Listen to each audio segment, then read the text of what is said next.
Well, hello there. It is Wealth Building Wednesday with Sheila and Kate. And we're Yes. here to educate you about all things wealth in real estate as well. So I'll have some information at the end of this about some real estate tips about what we're going to talk about today. But today we are going to talk about peace of mind planner.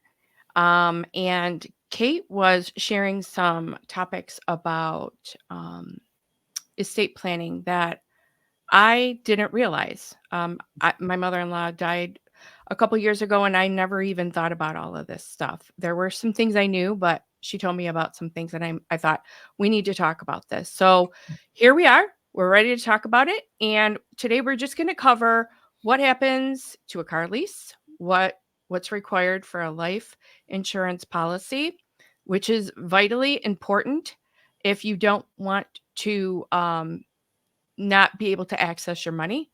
How long does it take to pay out? And then what the funeral home needs. And then again, I'll have some information at the end. But Kate, go ahead. I'm gonna give it all to you, and you just Just throw run with it. value on people. That's what we're here for, is just to Yep. educate them. All right. So first, if you could pop up my disclaimer, that would be Oh fabulous yeah. because this is hugely important. While I have been through this process with many, many clients, I am not an attorney of any kind, estate planning or otherwise. And all correspondence information from me or Money EQ Coach um, are just thoughts, information provided. I do have an extensive background in the financial industry. However, I encourage you, before you make any financial, tax, or legal decisions, to please contact your advisor per your specific situation. So, again, not an attorney, but been through this many times with clients. Right. So, the first thing that I want to share is nobody likes to talk about this, right? Nobody likes to talk about their own death or the death of a loved one. So, for example, in my family, it's my sister, myself, and my parents. And being that this is sort of what I do in the financial world, I've always had open communication and conversations with my parents because I don't want to be the one to try to figure it all out, in the end, right? My sister hates it, does not like to talk about it, and just sort of defers everything to me, which, if you've heard me speak, is not the way to go. But she sort of figures that in my world, I'll handle it, right? So I understand that nobody likes to talk about it. However, it's something that if you prepare ahead of time for, and this can be two ways, really. It can be you talking to your parents and getting everything lined up that way. And most definitely an estate planning attorney can help you.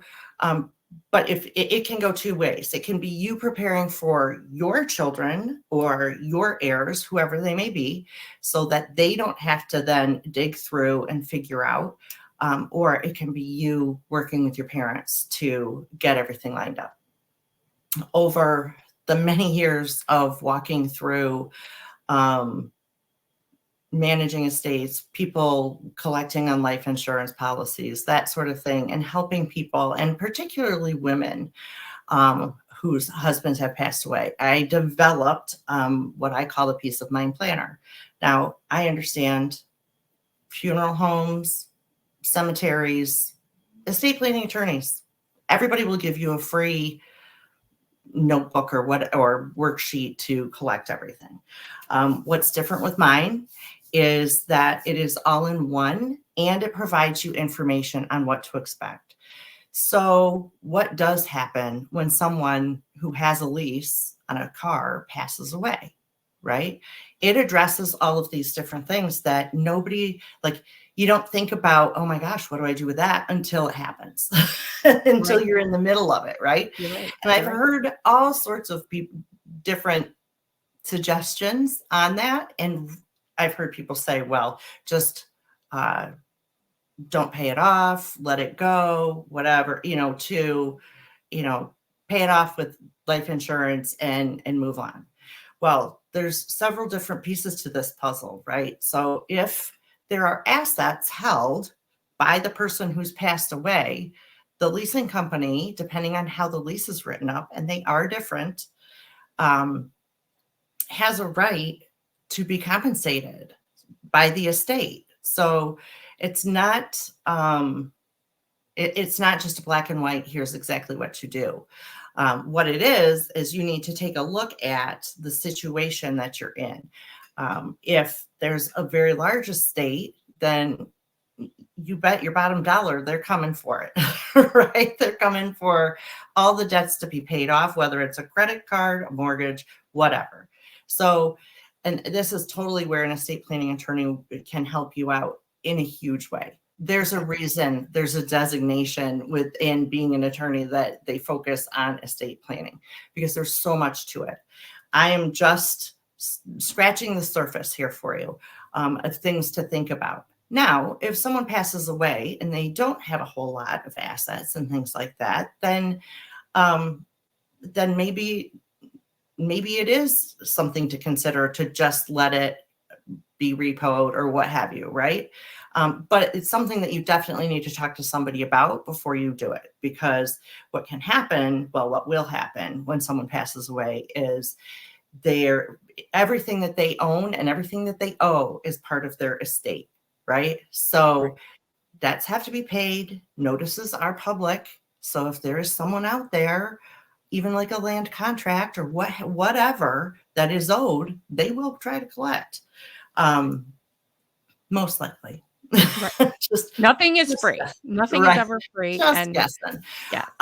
So keeping that in mind, it is public. There is a public notice when someone passes away, so that there is an opportunity for those to come along and collect debts that are owed to them from the estate that is left behind. So that gets into all sorts of questions, right? What counts in the estate? I don't want to get into all that. I'm not an estate planning attorney on this section of our Wealth Building Wednesday. I just want to point out that there are things that you need to be aware of before you decide, oh, I'm just going to let it go to collections and be repoed. Be cognizant, because if there is an estate there that has assets, yes, they're going to come after the estate every single time. Absolutely, they will. If they can, they will. Absolutely. So, yep. That's why having all of your ducks in a row beforehand, Absolutely. and again, going back to I don't want to talk about, like, death is inevitable for each and every one of us. And if you figured out a way, baby, if you figured out a way to escape it, let me know. I'd be right. I'd love to do a video with you, but death is inevitable for each of us, and we don't know when it's going to happen. And you have got to be prepared for when that happens to either yourself or your loved one, especially if you do have an estate where you have a home or you have a car or you have bank accounts or things like that. You have got to be prepared. So, so touch on that life insurance policy, and what's required for it, because this is very crucial if you want to be able to have that money for the funeral, which is why most people have that life insurance policy. At least, part of it is. So if you can touch on that, that would be great. Absolutely. Now, this is another one where there's a million variables that could possibly happen, right? But generally, if you are the beneficiary on someone's life insurance policy, when you go in, you obviously have to notify the company, and they will generally have claims forms. So you need to fill those out. You need to provide a death certificate for the person who's passed away. That's sort of the beginning, right? Now, where it kind of can get tricky is if there was any question about the manner of death, right? So if it's an accident, the insurance company might require police reports, documentation that way. If there's any lawsuit around it, that's going to hold everything up longer. Medical records, things like that. So especially if someone is murdered, then that just creates a whole lot more. If it's just, someone passes away, older, passes away, natural causes, blah, blah, blah, then it's a pretty simple process. It does take time, however, because you don't just send everything in and they go, okay, we believe you, right? You have to prove who you are. So a license or passport or some sort of documentation that says who you are. They will check the records of the policy to determine that you were the rightful beneficiary. If there is more than one beneficiary, every single beneficiary needs to fill out the claim form and provide all of the necessary documentation, their identifying documents, that sort of thing. And it's generally not a horrible process. I mean, obviously someone's passed away and it's not a great thing. However, it's not super tricky unless there was some qualifying circumstance around the death. In that case, then it can take a long time. Generally, though, if it's a pretty simple process, then it can be 2 weeks to a couple months to pay out, which people then go, well, what's the point? I wanted to, the purpose of this was to pay the funeral home, so on and so forth. Oftentimes, funeral homes will allow you to wait and understand that you're collecting life insurance, and then they will collect after you've received that. Yeah, we had that happen with my brother. My brother died in a snowmobile accident, and we didn't have the money to pay for his funeral, and it was our first experience going to the funeral home, and that was exactly their, they have their script that they go through, and that's what they said. They said, when you get your life insurance, this is we'll get that money from them. So, yep, absolutely. And depending on the funeral home, they may have paperwork that they require you to sign and the whole thing. However, it depends, completely depends, right? But generally it can be time-wise, it can be a couple of weeks to, I've seen where there were extenuating circumstances around the death. It can be years. So just understand that. As far as other assets, I just want to note that there are lots of people that are putting transfer on death on their accounts, which is great. You don't want to have somebody. Okay, so I'll use myself as an example. If it's just myself and say my daughter, okay, on an account, that's not good. Because if I name her as part owner of the account and she goes and does something and is sued, then that account can be considered part of that lawsuit, right? So what they do is they offer, and this is at the bank, this is any investment account, this is anything along those lines. Not anything that's a retirement fund because you name beneficiaries on those, but anything that is like a bank account, savings account, or just an individual brokerage account, that sort of thing. You can name someone as the transfer on death. It's called a TOD. And it's a simple form, and it's basically filled out like a beneficiary form for those kinds of accounts. So you don't want to have like a co-ownership situation just because the legal ramifications can be tricky. But what you do want to do is make sure that you name someone in the transfer on death, because then all that they have to do is basically show that they're the beneficiary, although it's a transfer on death. It's just tax code differentiation on this stuff. Right. But that's important because I think a lot of people have gotten into the habit or process or been told to add someone to the account, right? So that person automatically takes over. However, that just puts those assets at risk if there were any legal action to be taken against either side, right?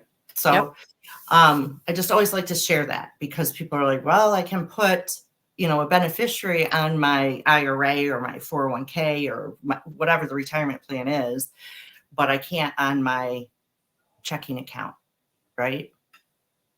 Obviously, first it goes to your spouse, but you can, if your spouse were to pass away, I would strongly suggest then after managing that process, putting a transfer on death onto the account. So name whoever it is. Just because then it allows them faster access to the assets that are in question with that. Exactly. It just simply makes it so that you go in, you show the same documentation, death certificate, proof of who you are, and if they have the planner all set up, they'll have the transfer on death copy of the form in that as well. Really good And stuff. then the last really topic, and then I'll run through sort of show what the peace of mind planner is, because it's at like 65 pages at the moment, a few more tweaks to go. But most of the time people go, okay, well, great. What really happens at the funeral home, right? Somebody passes away. What really happens at the funeral home? And how do I prepare for that? Well, first of all, understand that the funeral home, the employees there have been through it before, right? They will walk you through absolutely everything. They will help you get all sorts of legal documentation taken care of, all sorts of things, right? So the death certificate itself actually comes from the medical examiner's office if necessary, kind of thing. But they can help facilitate that as well, right? They will need identification of the deceased. They will obviously help you get or want the death certificate.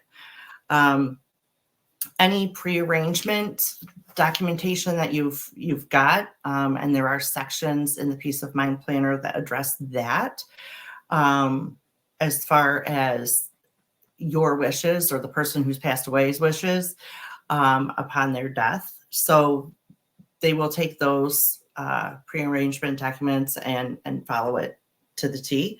Family information, the obituary, if you've already put that together, which this does walk you through how to do that as well, like things to think about. It's a little odd to do, for sure. Totally get that. However, it's definitely worthwhile. And I feel like, especially for my parents' generation, there's a lot of things that they've done in life and experienced that we don't know, right? So it's definitely worth a conversation with them, because you don't want to lose that information about them. Right. I actually have an example of that. My mother-in-law died in 2021. She opened an account. She opened a bank account, didn't tell my husband about it, and she didn't do any review of her documents every year. And when she passed away, we had to go through hoops to try and get to that bank account, which had a significant amount of money in it. So you always, I feel, want to make sure that you review that stuff Yeah, every year so that way absolutely. so that way you're just kind of checking in and saying, okay, what did I do each year? And have that meeting with your family. It's okay to talk Mhm. about death.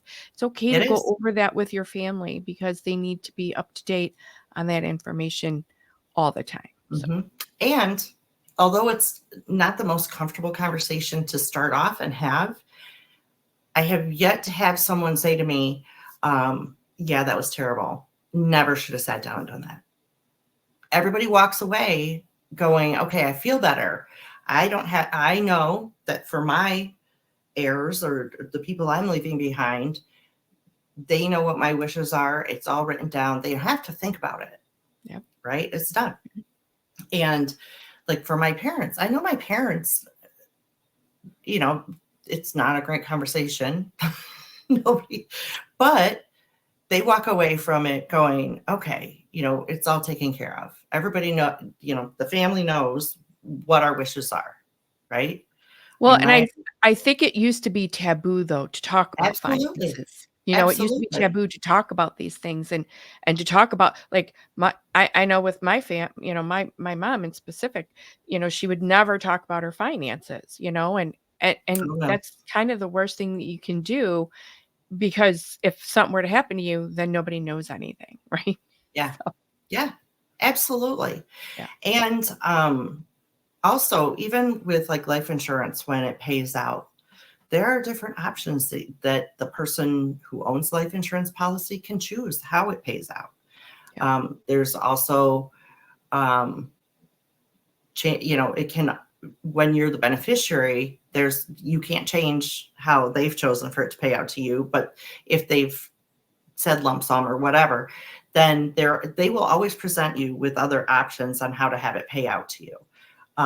And so in that vein, I would absolutely talk to somebody who does not stand to gain financially from you making a decision on how you want it to pay out.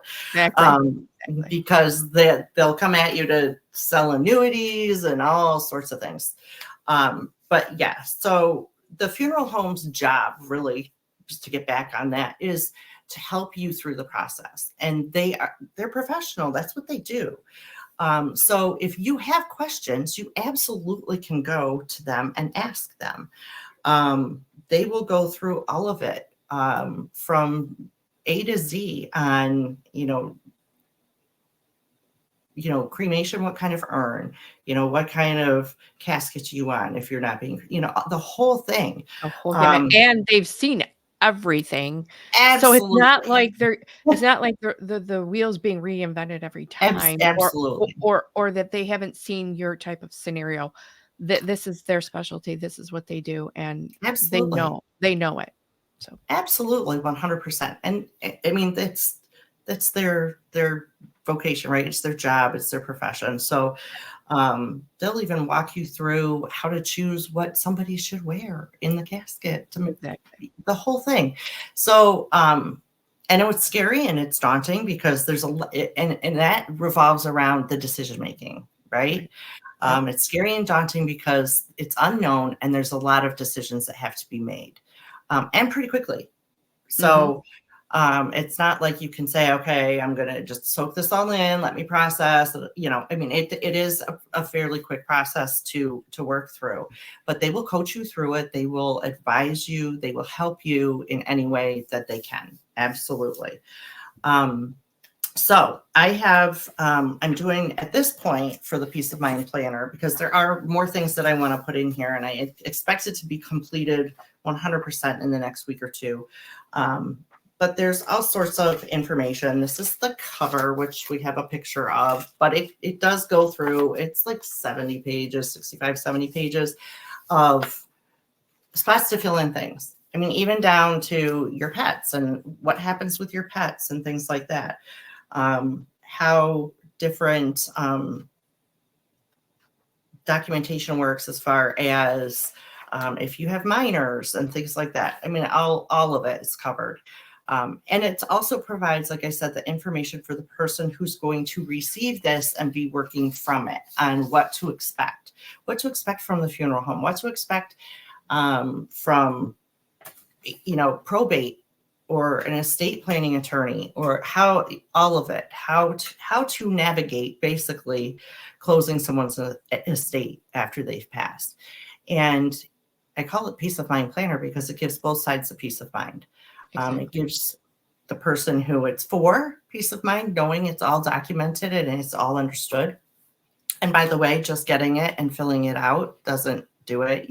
You need to have conversations about it as well and let people know where to find it, whether it's stored on your computer or in a binder on the shelf or what have you. But so, yeah. And I also want to interject that, a lot of times when you have conversations, if you don't write these things down, they're not remembered by everybody the same way. So at Correct. least if it's written down, it's concrete, right? Like it's there. No, you can't disseminate it differently. It's It written is. down Yeah. properly. So yeah.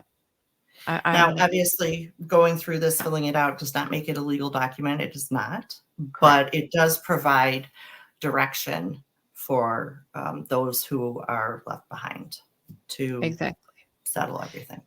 And then second to that is when you're going through, and this is just from experience, when you're going through that death, sometimes Mhm. it's a shocker, like it was for my brother. You're not even thinking straight. So you have to have something that you can go back to have that step 1, step 2, step Mhm. 3. Like, these are the things that I need to do, because you're just not thinking straight at that time. Yeah. You're just not. So, Yeah. yep. And Absolutely. and as far as the funeral goes too, I wanna, because this has happened to me several times, make sure that you take somebody with you that isn't emotionally connected. Um, Mhm. I I use that as a suggestion because they're gonna hear things that you're just not, in the heat of Yeah. emotion, you're just not gonna hear it. Even though the person might have said it 5 times, you're just not gonna hear it because Yeah. you're not gonna get everything, because your mind is in 20 different places. Yeah. So, make sure you have somebody there that's not emotionally connected, that can at least take notes for you. Absolutely. 100%. Yep, Um, and and like you said, it's an emotional time. And it doesn't matter if the person who passed is 89 years old or 45. It's an emotional time.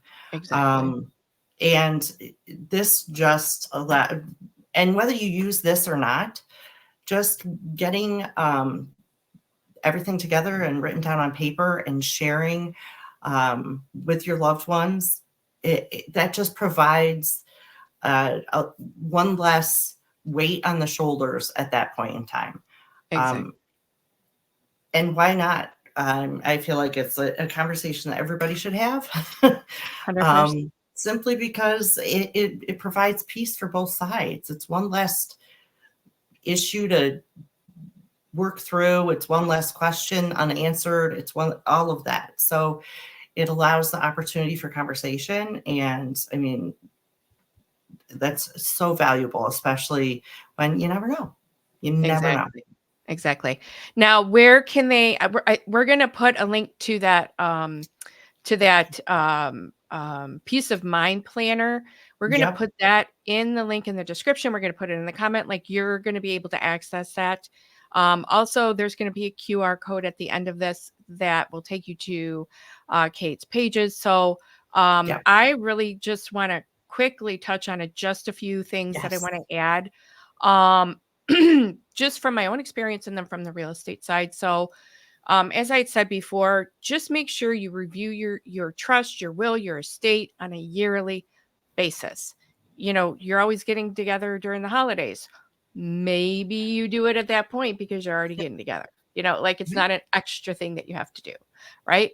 So, do that, and then review your bank accounts, your beneficiary info, also on a yearly basis. Do it at the same time that you're reviewing your trust and things like that. Um, Make sure that if there's a house situation, that you get a ladybird deed created, for all of the siblings, and what's going to happen with that house afterwards. That piece helps. There's more to it than just that. So get with your real estate professional or your estate planning professional for those pieces. And then the last thing, and again, this will all be covered in Kate's peace of mind planner. But the last thing is, passwords and pins. I'm going to tell you a weird thing that happened twice. So my brother died in 2012. The day before, it was either the day before the, I think it was the day before. But anyways, he came over so I could fix his computer, and he said, "This is my password for all my stuff." And he ended up dying a day later, 2 days later. It was the weirdest. It just was It crazy. is.